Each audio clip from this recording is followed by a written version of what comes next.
जय श्री हरि विष्णु। प्रिय भक्तों, आज आप श्रवण करेंगे चातुर्मास कथा अध्याय 37। उम्मीद है आपको कल का अध्याय बहुत पसंद आया होगा। अब सुनिए आगे की कथा। मुनियों ने पूछा, हे साधुवर राजा, सगर के 60,000 पुत्र कैसे हुए और वह अत्यंत बलवान और वीर किस प्रकार हुए, कृपया बताइए। तब लोम महर्षि जी कहने लगे कि राजा सगर के दो रानियां थीं, जो तपस्या करके अपने पाप दग्ध कर चुकी थी, अर्थात उनके सभी पापों का नाश हो चुका था। उनमें बड़ी रानी विदर्भ नरेश की कन्या थी।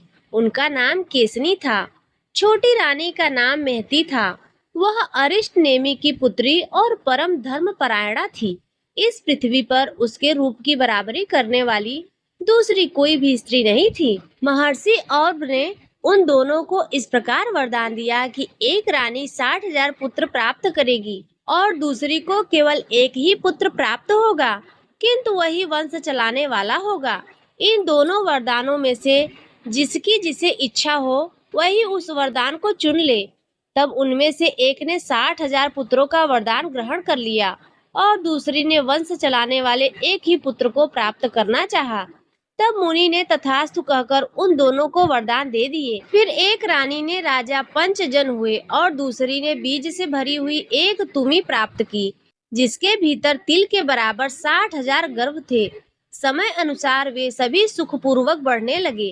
राजा ने उन सभी गर्भों को घी से भरे हुए घड़ों में रखवा दिया और उनका पोषण करने के लिए, उन्हें पालने के लिए हर घड़े के पीछे एक एक धाय माँ नियुक्त कर दी। इसके बाद क्रमशः 10 महीने में राजा सगर की प्रसन्नता को बढ़ाने वाले वे सभी कुमार उठ खड़े हुए। पंचजन ही राजा बनाए गए। पंचजन के पुत्र अंशुमान हुए, जो बड़े पराक्रमी थे। उनके पुत्र दिलीप हुए, जो खंडवांग के नाम से भी प्रसिद्ध हैं, जिन्होंने स्वर्ग से यहाँ आकर 2 घड़ी ही जीवन में अपनी बुद्धि और सत्य के प्रभाव से परमार्थ साधन के द्वारा तीनों लोक जीत लिए। दिलीप के पुत्र महाराज भागीरथ हुए, जिन्होंने नदियों में श्रेष्ठ गंगा जी को स्वर्ग से पृथ्वी पर उतारकर समुद्र तक पहुंचाया और उन्हें अपनी पुत्री बना लिया। राजा भागीरथ की पुत्री होने के कारण ही गंगा जी को भागीरथी भी कहा गया है। राजा भागीरथी के पुत्र राजा श्रुत हुए। श्रुत के पुत्र नाभाग हुए, जो बड़े धर्मात्मा थे। नाभाग के पुत्र अमरीश हुए, जो सिंधु द्वीप के पिता थे। मुनियों ने आगे लोम महर्षि जी से पूछा, हे प्रभु, दक्ष कन्या सती ने क्रोधवश पूर्व शरीर का परित्याग करके फिर गिरिराज हिमालय के घर में जन्म कैसे लिया? महादेव जी के साथ उनका संयोग कैसे हुआ और उस दंपत्ति में वार्तालाप किस प्रकार हुआ? हम यह वृत्तांत भी आपसे जानना चाहते हैं। तब लोग महर्षि जी कहने लगे, एक समय मुनियों ने श्री ब्रह्मा जी से यही प्रश्न किया था। तब ब्रह्मा जी बोले, हे मुनिवरों, पार्वती जी और महादेव जी की पवित्र कथा सभी पापों का नाश करने वाली और संपूर्ण कामनाओं को पूर्ण करने वाली है। उसे कहता हूँ, सुनो। एक समय की बात है, महर्षि कश्यप हिमवान के घर पर पधारे हुए समय हिमवान ने पूछा कि मुझे किस उपाय से मुझे अच्छे लोग प्राप्त होंगे, मेरी अधिक प्रसिद्धि होगी और सत्पुरुषों में मैं पूजनीय समझा जाऊंगा। तब कश्यप जी ने कहा, हे महाबाहु, उत्तम संतान होने से यह सब कुछ प्राप्त हो जाता है। ब्रह्मा और ऋषियों सहित मेरी प्रसिद्धि तो केवल संतान के ही कारण है। इसलिए गिरिराज, तुम घोर तपस्या करके गुणवान संतान, श्रेष्ठ कन्या उत्पन्न करो। ब्रह्मा जी कहते हैं, कश्यप जी के ऐसा कहने पर गिरिराज हिमालय ने नियम से स्थित होकर एक ऐसी तपस्या की जिसकी कहीं तुलना ही नहीं है। उस तपस्या से मुझे बड़ा संतोष हुआ। तब मैंने उनके पास जाकर कहा, उत्तम व्रत के पालन करने वाले हे गिरिराज, अब मैं तुम्हारी इस तपस्या से संतुष्ट हूँ। तुम इच्छा अनुसार वर मांगो। हिमालय ने कहा, भगवान, मैं सभी गुणों से सुशोभित संतान चाहता हूँ। अगर आप मुझ पर संतुष्ट हैं तो ऐसा ही वर दीजिए। ब्रह्मा जी बोले, हे गिरिराज की यह बात सुनकर मैंने उन्हें मनवांछित फल देते हुए कहा, हे शैलेंद्र, इस तपस्या के प्रभाव से तुम्हें कन्या प्राप्त होगी, जिससे तुम चारों ओर उत्तम कीर्ति प्राप्त करोगे। तुम्हारे यहाँ कोटि कोटि तीर्थवास करेंगे। तुम संपूर्ण देवताओं से पूजित होगे और अपने पुण्य से भी देवताओं को भी पावन बनाओगे। इसके बाद गिरिराज ने समय अनुसार अपनी पत्नी मैना के गर्भ से अपर्णा नाम की एक कन्या उत्पन्न की। अपर्णा बहुत समय तक निराहार रही। उसे उपवास करने से रोकते हुए माता ने एक दिन कहा, बेटी उमा, अर्थात ऐसा मत करो।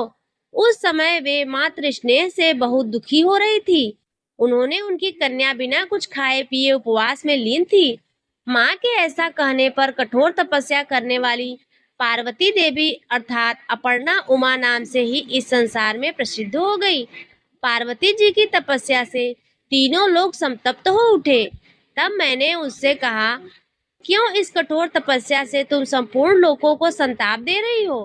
कल्याणी, तुम्ही ने तो इस संपूर्ण संसार की सृष्टि की है। स्वयं ही इसे रचकर अब इसका विनाश तो मत करो। हे जगत माता, आप अपने तेज से संपूर्ण लोकों को धारण करती हो।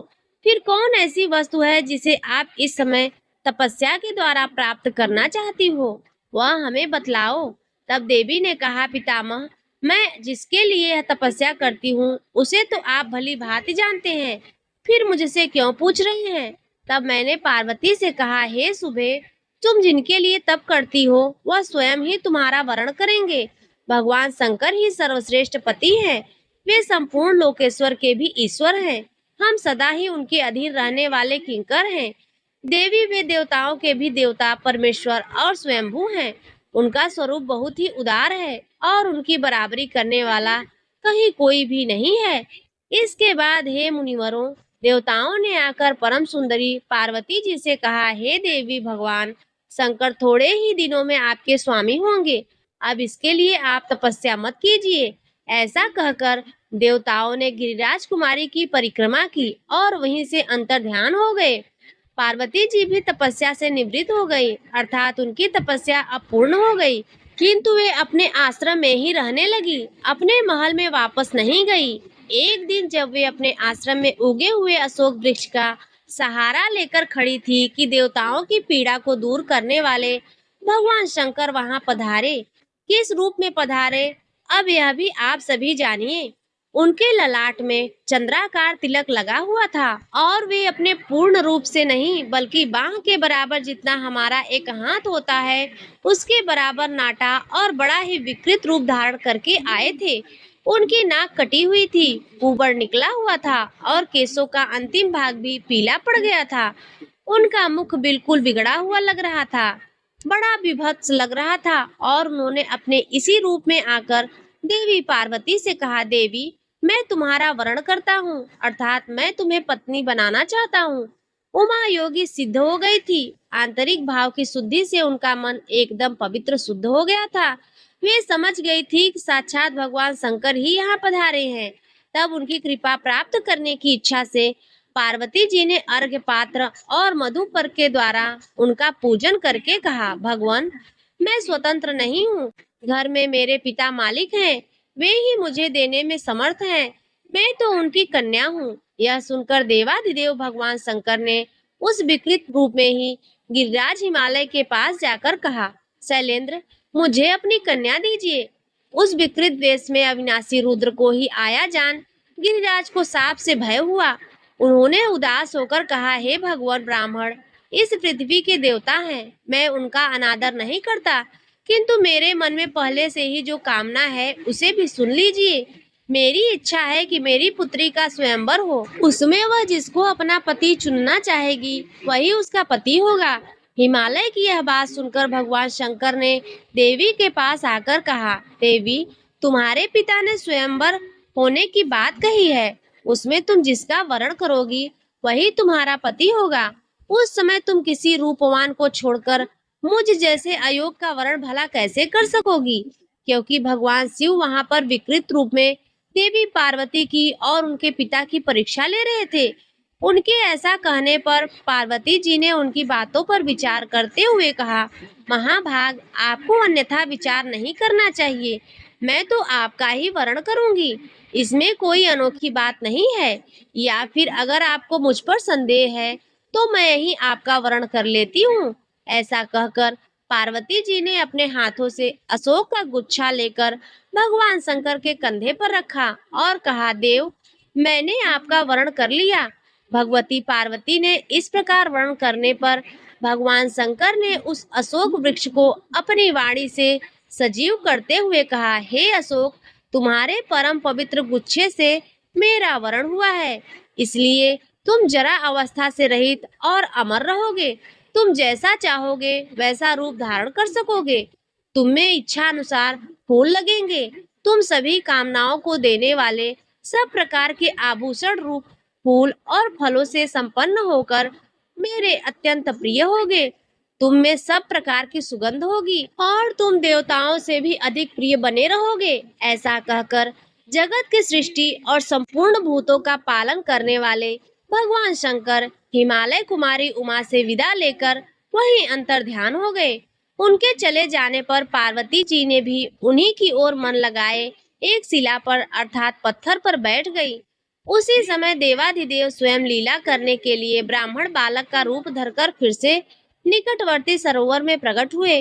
उस समय उन्हें एक ग्रह ने पकड़ रखा था। वे बोले, हाय, ग्रह से पकड़े जाने के कारण मैं अचेत हो रहा हूँ, कोई हो तो मुझे आकर बचाए।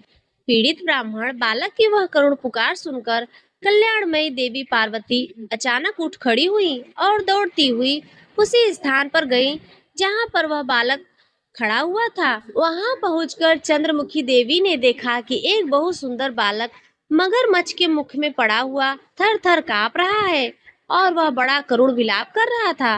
मगरमच्छ के मुंह में पड़े हुए उस बालक को देखकर देवी उमा दुख से आतुर हो गई और बोली, हे गृहराज, यह अपने पिता माता का एक ही बालक है, इसे शीघ्र छोड़ दो।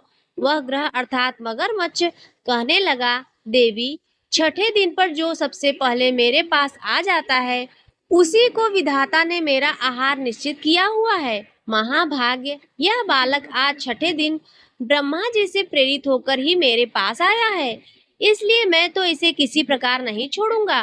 तब देवी पार्वती बोली, हे गृहराज, मैंने हिमालय के शिखर पर जो उत्तम तपस्या की है उसका पुण्य लेकर इस बालक को छोड़ दो, मैं तुम्हें नमस्कार करती हूँ।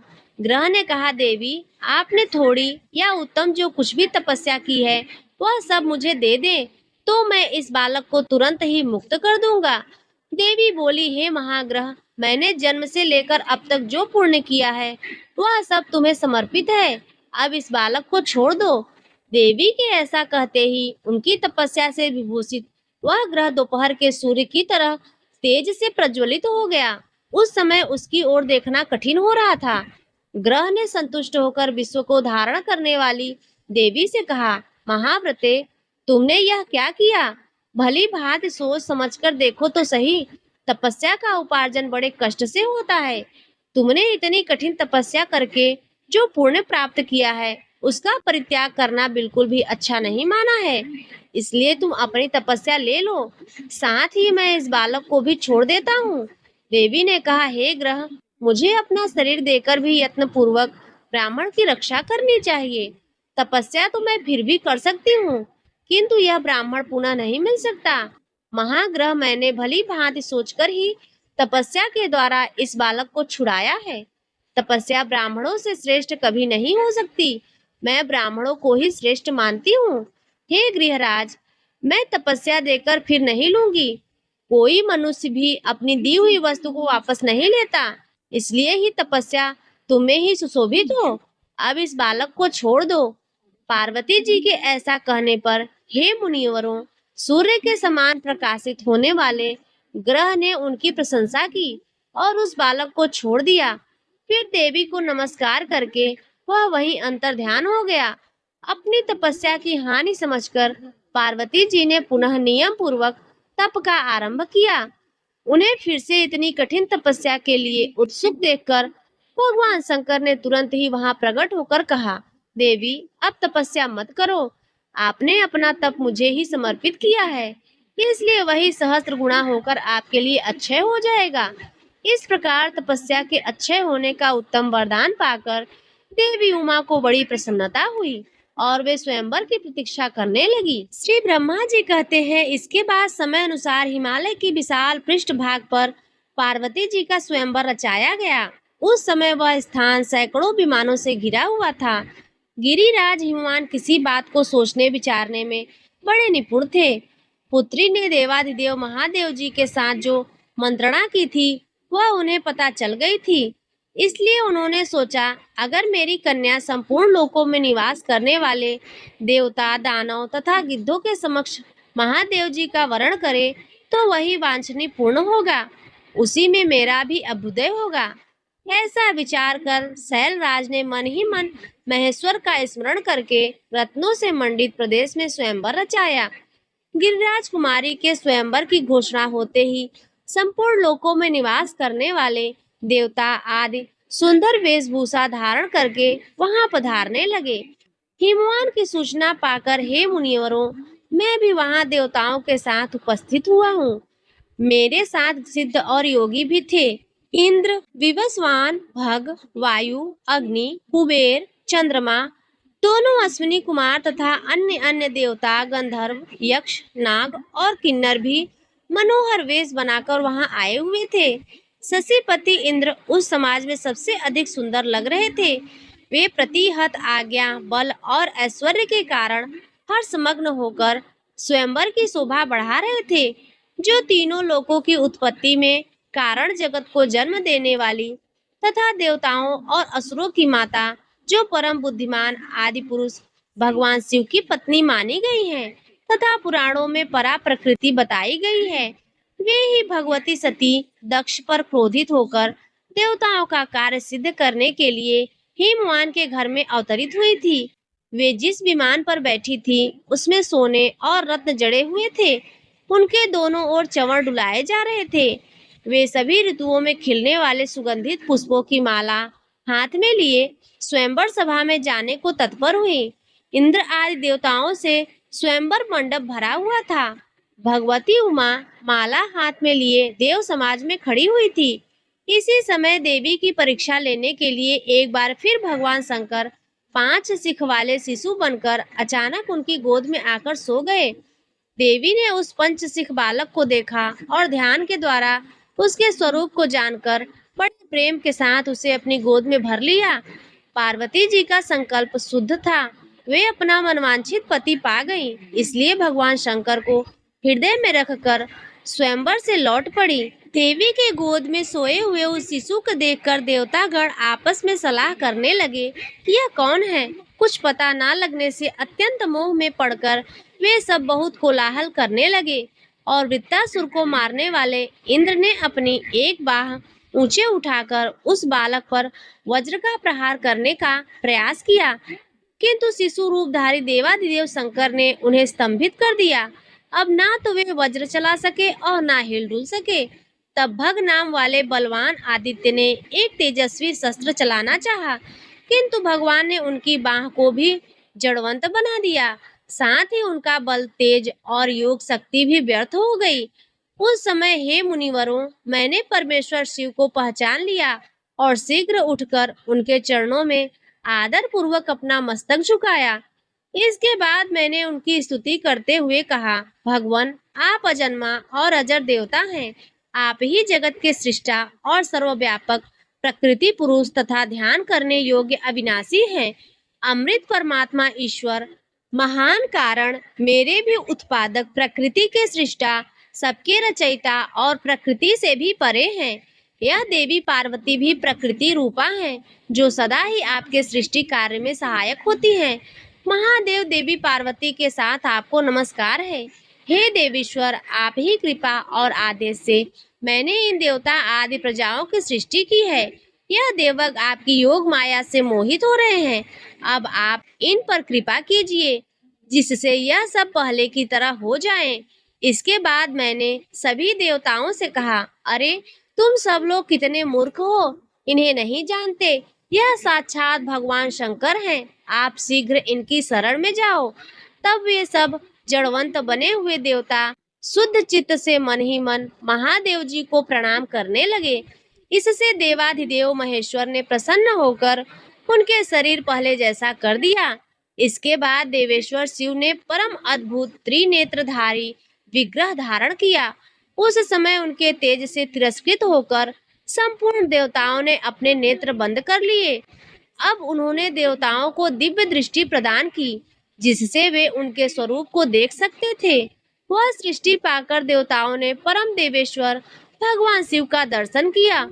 उस समय पार्वती जी ने अत्यंत प्रसन्न होकर समस्त देवताओं को देखते ही देखते अपने हाथ की माला भगवान के चरणों में चढ़ा दी। यह सब देखकर देवतागण साधु साधु कहने लगे। फिर उन लोगों ने पृथ्वी पर मस्तक टेक कर देवी सहित महादेव जी को प्रणाम किया। इसके बाद देवताओं सहित मैंने हिमवान से कहा, शैलराज, तुम सबके लिए पूजनीय, वंदनीय तथा महान हो, क्योंकि साक्षात महादेव जी के साथ तुम्हारा संबंध हो रहा है। यह तुम्हारे लिए महान अभ्युदय की बात है। अब शीघ्र ही कन्या का विवाह करो, देर क्यों करते हो? फिर मेरी बात सुनकर हिमवान ने नमस्कार पूर्वक मुझसे कहा, देव, मेरे सभी प्रकार के अभ्युदय में आप ही कारण है। पितामह, जब जिस विधि से विवाह करना उचित हो वह सब आप ही कराइए। तब मैंने भगवान शिव से कहा, देव, अब आप उमा के साथ विवाह करें। उन्होंने उत्तर दिया, जैसी आपकी इच्छा। फिर तो हम लोगों ने महादेव जी के विवाह के लिए तुरंत ही एक मंडप तैयार किया, जो तरह तरह के रत्नों से सुशोभित था। बहुत से रत्न, चित्र, विचित्र मणियां, स्वर्ण और मोती आदि द्रव्य स्वयं ही मूर्तिमान होकर उस मंडप को सजाने लगे। मरकत मणि का बना हुआ फर्श विचित्र दिखाई देने लगा। सोने के खंभों से उनकी शोभा और भी अधिक बढ़ गई थी। स्फटिक मणि की बनी हुई दीवार चमक रही थी। द्वार पर मोतियों की झालरें लटक रही थी। चंद्रकांत और सूर्यकांत मणि सूर्य और चंद्रमा के प्रकाश पाकर पिघल रहे थे। चारों समुद्र, इंद्र आदि श्रेष्ठ देवता, देव, नदियां, महानदियां, सिद्ध मुनि, गंधर्व, अप्सराएं, नाग, यक्ष, राक्षस, जलचर, खेचर, किन्नर तथा चारण गण भी उस विवाह उत्सव में सम्मिलित हुए थे। तुम नारद हाहा हूहू आदि सामगान करने वाले गंधर्व मनोहर बाजे लेकर उस विशाल मंडप में आए हुए थे। ऋषि कथाएं कहते, तपस्वी वेद पढ़ते और मन ही मन प्रसन्न होकर वे पवित्र वैवाहिक मंत्रों का जप कर रहे थे। संपूर्ण जगत माताएं और देव कन्याएं हर्षमग्न होकर मंगल गान कर रही थी। भगवान शंकर का विवाह हो रहा था। यह जानकर तरह तरह की सुगंध और सुख का विस्तार करने वाली छहों ऋतुएं वहां साकार होकर उपस्थित हो गई। इस प्रकार जब संपूर्ण भूत वहां एकत्रित हुए और नाना प्रकार के बाजे बजने लगे, उस समय मैं पार्वती जी को योग्य वस्त्र आभूषणों से विभूषित कराकर स्वयं ही मंडप में ले आया। फिर मैंने भगवान शंकर से कहा, देव, मैं आपका आचार्य बनकर अग्नि में हवन करूंगा। अगर आप मुझे आज्ञा दें तो विधि पूर्वक इस कार्य का अनुष्ठान आरंभ हो सके। तब देवाधिदेव शंकर जी ने मुझसे इस प्रकार कहा, हे ब्राह्मण, जो भी शास्त्रोक्त विधान हो उसे इच्छा अनुसार कीजिए। मैं आपकी प्रत्येक आज्ञा का पालन करूंगा। यह सुनकर मेरे मन में बड़ी प्रसन्नता हुई और मैंने भी तुरंत ही कुछ हाथ में लेकर महादेव जी तथा पार्वती जी के हाथों को योग बंध से युक्त कर दिया। उस समय वहां अग्निदेव स्वयं ही हाथ जोड़कर उपस्थित हो गए। श्रुतियों के गीत और महामंत्र भी मूर्तिमान होकर आ गए थे। मैंने शास्त्रीय विधि से अमृत स्वरूप घी का होम किया और उस दिव्य दंपत्ति के द्वारा अग्नि की परिक्रमा करवाई। इसके बाद उनके हाथों को योग बंध से मुक्त किया। इस प्रकार क्रमशः वैवाहिक विधि पूर्ण हो गई। इस कार्य में सभी देवताओं, मेरे मानस पुत्रों तथा सिद्धों का भी सहयोग था। विवाह समाप्त होने पर मैंने भगवान शंकर को प्रणाम किया। योग शक्ति से ही पार्वती जी और परमेश्वर का उत्तम विवाह संपन्न हुआ। हे ब्राह्मणों, इस प्रकार मैंने तुम सभी लोगों से पार्वती जी के स्वयंवर और महादेव जी के उत्तम विवाह की कथा सुनाई।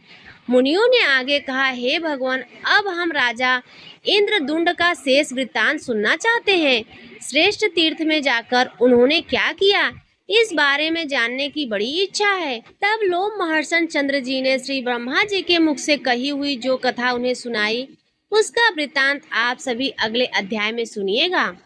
प्रिय भक्तों, इसी के साथ चातुर्मास का यह 37वां अध्याय यहीं पर संपन्न होता है। उम्मीद है आज की कथा आपको बहुत ही अच्छी लगी होगी। अगर अच्छी लगी हो तो वीडियो को लाइक कर दीजिए, चैनल पर पहली बार आए हो तो सब्सक्राइब कर लीजिए और कमेंट में जय श्री हरि विष्णु अवश्य लिखिए।